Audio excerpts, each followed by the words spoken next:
अस्सलाम वालेकुम everyone, welcome to my kitchen.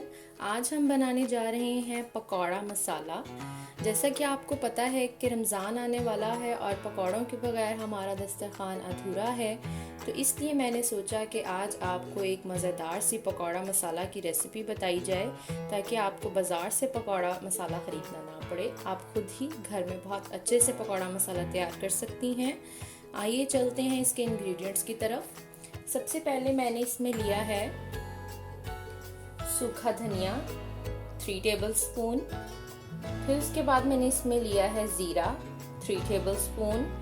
सुर्ख मिर्च दादड़ी मैंने ली है 3 टेबलस्पून। अजवाइन मैंने ली है 1 टेबलस्पून। कसूरी मेथी मैंने ली है 1 टेबलस्पून।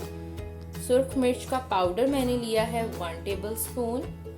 हल्दी पाउडर मैंने लिया है 1 टीस्पून और नमक मैंने लिया है 1 टेबलस्पून। नमक में की मिकदार मैंने थोड़ी सी कम रखी है, सिर्फ मसालों को प्रिजर्व करने के लिए।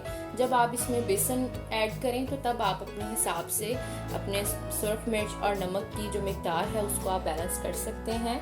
आइए चलते हैं, मैं थोड़ा सा सूखे धनिए को और ज़ीरे को जो है वो अपनी मशीन में थोड़ा सा दरदरा सा करूँगी। आप चाहें तो अमाम दस्ते में भी कर सकते हैं। बस इतना सा हमने मशीन को चलाना है। एक प्लेट ले लेते हैं।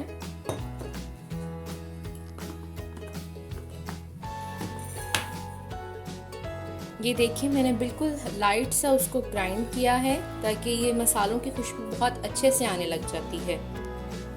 अब हम इसमें ऐड करते हैं ज़ीरा, थोड़ा सा इसको भी घुमा लेते हैं। बस इतना सा ज़ीरे को भी हम ग्राइंड कर लें। हमने बिल्कुल थोड़ी सी लाइट सी हल्की सी बिल्कुल मशीन चलानी है ताकि हमारे मसाले बिल्कुल पाउडर नहीं बने, दरदरे से रहें। जी तो आइए अब इन सारे मसालों को जो हमने लिए थे उनको इसके अंदर मिक्स कर लेते हैं।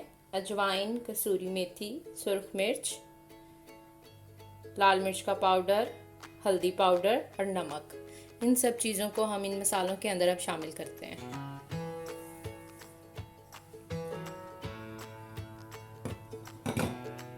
और इसको अच्छी तरह मिक्स कर लेंगे। बहुत ही मज़े की खुशबू आ रही है।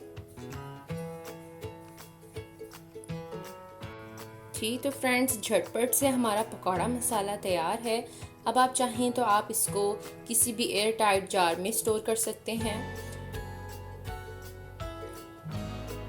अगर आपको मेरी वीडियो पसंद आई हो तो प्लीज़ लाइक एंड सब्सक्राइब ज़रूर करिएगा। Thank you so much. मिलते हैं नेक्स्ट वीडियो में किसी अच्छी रेसिपी के साथ। अल्लाह हाफिज़।